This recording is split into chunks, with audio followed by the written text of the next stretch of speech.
ناظرین، ویڈیو شروع کرنے سے پہلے آپ سے درخواست ہے کہ اس چینل کو سبسکرائب کریں اور اگر ویڈیو پسند آئے تو اس کو لائک اور شیئر کریں۔ ناظرین، سیاسی حلقوں میں اس وقت جو بحث سب سے زیادہ شدت اختیار کر چکی ہے وہ یہ ہے کہ خیبر پختونخوا میں سہیل آفریدی کے وزیر اعلیٰ بننے کے بعد پاکستان تحریک انصاف کی مجموعی سیاسی سمت میں ایک واضح مگر غیر اعلانیہ تبدیلی محسوس کی جا رہی ہے۔ مبصرین کے مطابق پارٹی کو آہستہ آہستہ ایک مخصوص نسلی اور علاقائی شناخت کی طرف دھکیلا جا رہا ہے، جسے سیاسی زبان میں پختون کارڈ کہا جاتا ہے۔ اگرچہ پی ٹی آئی کی اعلیٰ قیادت نے اس تاثر کی نہ تو تصدیق کی ہے اور نہ ہی اس کی تردید، لیکن حالیہ سیاسی سرگرمیاں، دورے اور بیانات اس بحث کو مزید تقویت دے رہے ہیں۔ سب سے پہلے اگر وزیر اعلیٰ سہیل آفریدی کے لاہور دورے کا جائزہ لیا جائے تو یہ بات نمایاں نظر آتی ہے کہ ان کے ہمراہ آنے والی قیادت میں اکثریت پختون رہنماؤں پر مشتمل تھی۔ ماضی میں پی ٹی آئی کے لاہور دورے پارٹی کی طاقت کا مظاہرہ سمجھے جاتے تھے، جہاں پنجاب کی مضبوط اور مؤثر قیادت پس منظر میں ہوتی تھی، مگر اس مرتبہ صورتحال بالکل مختلف دکھائی دی۔ سلمان اکرم راجہ کے علاوہ کوئی بڑا پنجابی چہرہ نمایاں طور پر نظر نہیں آیا، جس پر سیاسی حلقوں نے سوال اٹھایا کہ آیا پنجاب کی قیادت کو دانستہ طور پر پس منظر میں رکھا گیا یا محض یہ حالات کا اتفاق ہے۔ اسی تناظر میں سہیل آفریدی کے کراچی کے متوقع دورے کو بھی غیر معمولی اہمیت حاصل ہو گئی ہے۔ کراچی پاکستان کا سب سے بڑا اور سب سے زیادہ نسلی اور لسانی تنوع رکھنے والا شہر ہے، جہاں اردو بولنے والے مہاجرین، سندھی، بلوچ، پنجابی اور پختون بڑی تعداد میں آباد ہیں۔ مگر اب تک جو اطلاعات سامنے آئی ہیں ان کے مطابق وزیر اعلیٰ خیبر پختونخوا کے دورے کا مرکز وہ علاقے ہوں گے جہاں پختون آبادی غالب ہے۔ اگر وہ اردو سپیکنگ یا سندھی اکثریتی علاقوں میں نہیں جاتے تو یہ پیغام جائے گا کہ پی ٹی آئی اپنی سیاسی سرگرمیوں کو ایک خاص نسلی دائرے تک محدود کر رہی ہے، جو ایک قومی جماعت کے بیانیے سے مطابقت نہیں رکھتا۔ پاکستان کی سیاسی تاریخ پر نظر ڈالیں تو نسلی اور لسانی سیاست ہمیشہ متنازع رہی ہے۔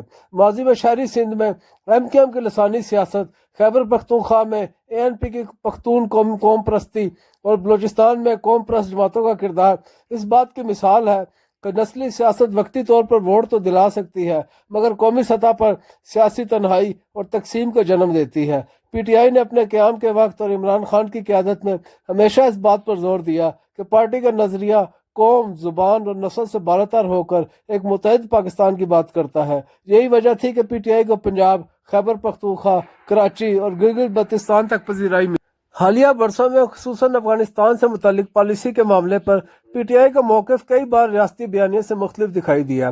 افغانستان کے حوالے سے پی ٹی آئی کے بعض رہنماؤں اور سوشل میڈیا نیٹ ورک کی سرگرمیوں کو یہ کہہ کر تنقید کا نشانہ بنایا جاتا ہے کہ اکثر افغان موقف کے قریب نظر آتے ہیں، جبکہ بھارت کے حوالے سے بھی بعض مواقع پر پارٹی کے آن لائن بیانیے نے سوالات کو جنم دیا۔ اسی طرح دہشت گردی کے مسئلے پر خاص طور پر تحریک طالبان پاکستان کے حوالے سے پی ٹی آئی اور وفاقی حکومت کے درمیان اختلافات کھل کر سامنے آ چکے ہیں۔ ناقدین کے مطابق خیبر پختونخوا میں دہشت گردی کے بڑھتے ہوئے واقعات کے باوجود وفاق کے ساتھ مکمل تعاون کا تاثر مضبوط نہیں ہو سکا۔ سیاسی حلقوں کا یہ بھی کہنا ہے کہ اگر پی ٹی آئی نے واقعی پختون کارڈ کھیلنے کا فیصلہ کر لیا تو اس کے فوری اور طویل المدتی اثرات کیا ہوں گے۔ ایک طرف یہ حکمت عملی خیبر پختونخوا میں پارٹی کی سیاسی بنیاد کو مزید مضبوط کر سکتی ہے، مگر دوسری طرف پنجاب اور شہری سندھ میں پارٹی کی مقبولیت کو شدید نقصان پہنچنے کا خدشہ ہے۔ پاکستان جیسے کثیر النسلی ملک میں کسی ایک شناخت کو نمایاں کرنا ہمیشہ حساس معاملہ رہا ہے اور اس کا نتیجہ سیاسی تقسیم کی صورت میں نکل سکتا ہے۔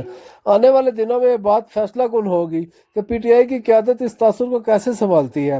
اگر پارٹی کھل کر وضاحت کرتی ہے اور اپنی قومی سیاست کے بیانیے کو دوبارہ مضبوط کرتی ہے تو شاید یہ خدشات دم توڑ جائیں، لیکن اگر خاموشی کے ساتھ نسلی سیاست کی طرف پیش رفت جاری رہی تو یہ سوال مزید گہرا ہو جائے گا کہ آیا پی ٹی آئی واقعی ایک قومی جماعت کے طور پر آگے بڑھنا چاہتی ہے یا محدود سیاسی فائدے کے لیے ایک مخصوص نسلی کارڈ کھیلنے کا خطرہ مول لے رہی ہے۔ سیاسی مبصرین کے مطابق یہ فیصلہ نہ صرف پی ٹی آئی کے مستقبل بلکہ ملک کی مجموعی سیاسی سمت کے لیے بھی انتہائی اہم ہوگا۔ ناظرین، بات کرتے ہیں امریکی صدر ڈونلڈ ٹرمپ کے نئے نیو ورلڈ آرڈر کی۔ ڈونلڈ ٹرمپ کی جانب سے پیش کیا جانے والا نیا عالمی نظام بظاہر امریکہ کی سلامتی اور مفادات کے تحفظ کا دعویٰ کرتا ہے، لیکن حقیقت میں یہ عالمی امن کے لیے سنجیدہ خطرات پیدا کر رہا ہے۔ اس سوچ کی بنیاد طاقت کے استعمال، یک طرفہ فیصلوں اور بین الاقوامی قوانین کو نظر انداز کرنے پر ہے، جو دنیا کو ایک بار پھر تصادم اور عدم استحکام کی طرف دھکیل سکتی ہے۔ سب سے بڑا خطرہ یہ ہے کہ اس نئے نظام میں بین الاقوامی قانون اور اداروں کی حیثیت کمزور ہو جاتی ہے۔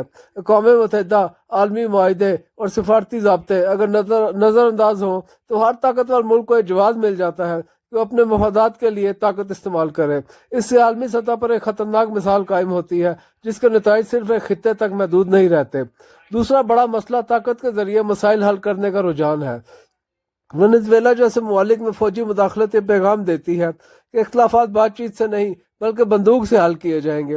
اس سوچ سے علاقائی تنازعات عالمی جنگوں میں بدل سکتے ہیں کیونکہ ہر ملک اپنی بقا کے لیے ہتھیار اٹھانے پر مجبور ہو جائے گا۔ ٹرمپ کا نیا عالمی نظریہ دنیا کو دوست اور دشمن کے خانوں میں تقسیم کرتا ہے۔ اس تقسیم سے عالمی تعاون کی جگہ معاذرائی جنم لیتی ہے۔ چین، روس، ایران اور دیگر ممالک اس پالیسی کو اپنے لیے خطرہ سمجھتے ہیں جس کے نتیجے میں اسلحے کی دوڑ، فوجی اتحاد اور پراکسی جنگیں تیز ہو سکتی ہیں۔ ایک اور سنگین پہلو یہ ہے کہ اس نظام میں چھوٹے اور کمزور ممالک غیر محفوظ ہو جاتے ہیں۔ جب بڑی طاقتیں کھلے عام حکومتیں گرانے اور وسائل پر قبضے کی بات کریں تو عالمی عدم توازن بڑھتا ہے۔ ایسے ممالک یا تو کسی طاقت کے زیر اثر آ جائیں گے یا مزاحمت کریں گے جو مزید تنازعات کو جنم دے گی۔ اس کے علاوہ ٹرمپ کا عالمی ایجنڈا عالمی معیشت کو بھی عدم استحکام سے دوچار کر سکتا ہے۔ جنگی اور پابندیوں سے توانائی اور خوراک اور تجارت متاثر ہوتی ہے جس کا براہ راست اثر عام انسان کی زندگی پر پڑتا ہے۔ معاشی بحران اکثر سیاسی اور فوجی کشیدگی کو مزید بڑھا دیتا ہے۔ مختصراً یہ کہ ٹرمپ کا نیا عالمی نظام امن، تعاون اور قانون کی بجائے طاقت، خوف اور دباؤ پر کھڑا ہے۔ اگر یہ رجحان مضبوط ہوتا گیا تو دنیا ایک بار پھر سرد جنگ یا حتیٰ کہ بڑی عالمی جنگ کے دہانے پر کھڑی ہو سکتی ہے۔ عالمی امن کے لیے ضروری ہے کہ طاقت کی بجائے مکالمہ، قانون اور مشترکہ ذمہ داری کو ترجیح دی جائے، ورنہ اس نئے نظام کی قیمت پوری دنیا کو چکانا پڑے گی۔ ناظرین، اس ساری صورتحال کا جائزہ لیا جائے تو یہ پتہ چلتا ہے کہ ونیزویلا پر امریکی حملہ اور صدر نکولس مادورو کی گرفتاری محض ایک فوجی کارروائی نہیں بلکہ اس بات کا اعلان ہے کہ ٹرمپ کا امریکہ اب قواعد پر مبنی عالمی نظام سے خود کو الگ کر رہا ہے۔ لبرل عالمی نظام کے خاتمے اور ایک نئے بین الاقوامی نظام کے آغاز کی جھلک اس کارروائی میں صاف نظر آتی ہے، جو طاقت کے استعمال، نظر ثانی پسندی اور امریکی براعظم میں سخت سیکورٹی سوچ پر مبنی ہے۔ اس نئی حکمت عملی کا پہلا واضح نتیجہ امریکی صدر کے اختیارات میں غیر معمولی اضافہ ہے۔ کانگریس، عدلیہ اور میڈیا کو نظر انداز کرتے ہوئے صدر براہ راست فیصلے کر رہا ہے۔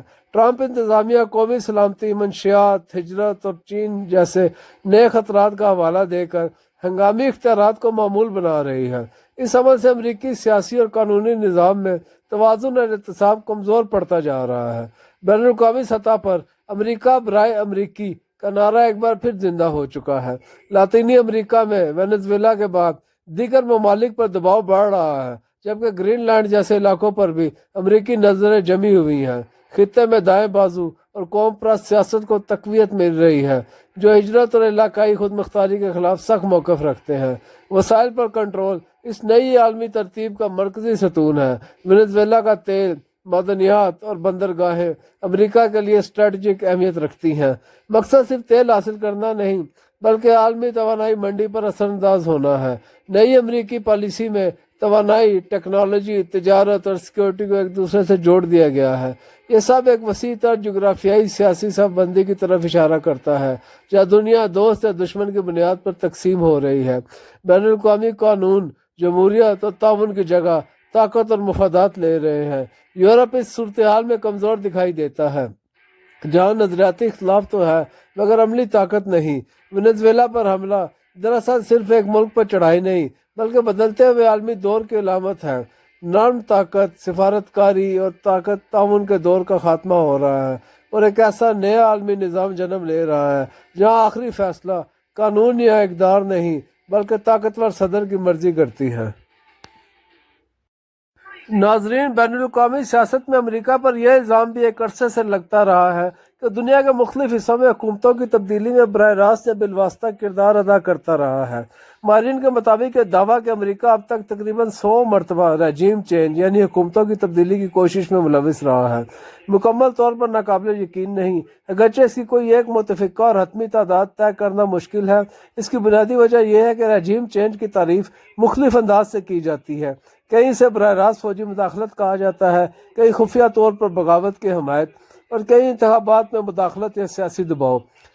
تحقیقات کے مطابق سرد جنگ کے دور یعنی 1947 سے 1989 کے درمیان یعنی 1989 کے درمیان امریکہ کی جانب سے کم از کم 72 ایسی کارروائیاں کی گئی جن کا مقصد حکومتوں کی تبدیلی تھا، جن میں اکثریت خفیہ آپریشنز پر مشتمل تھی۔ لاطینی امریکہ میں ہی 1898 سے 1994 کے درمیان کم از کم 41 بار امریکہ نے حکومتیں بدلنے میں کردار ادا کیا۔ سرد جنگ کے بعد یہ سلسلہ رکا نہیں، بلکہ سربیا، افغانستان، عراق، لیبیا اور شام جیسے ممالک میں امریکہ کی مداخلت کی مثالیں دی جاتی ہیں۔ معروف ماہر معاشیات جیفری سیسکس دیگر محققین کے کام کا حوالہ دیتے ہوئے کہتے ہیں کہ اگر سرد جنگ کے بعد کے تمام خفیہ اور اعلانیہ واقعات کو بھی شامل کیا جائے تو یہ تعداد تقریباً 100 یا اس سے زیادہ تک پہنچ سکتی ہے۔ اگرچہ ان میں سے ہر کوشش کامیاب نہیں ہوئی، لیکن ایک صدی پر محیط یہ ریکارڈ عالمی سیاست میں امریکہ کے کردار پر سنجیدہ سوالات ضرور کھڑے کرتا ہے۔ یہی وجہ ہے کہ آج بھی جب کسی ملک میں سیاسی بحران جنم لیتا ہے تو وہاں رجیم چینج کے خدشات اور امریکہ کے ممکنہ کردار پر بحث تیز ہو جاتی ہے۔ ناظرین، اگر آپ کو یہ ویڈیو پسند آئی ہو تو اس چینل کو سبسکرائب کریں اور اس ویڈیو کو لائک اور شیئر کریں۔ شکریہ۔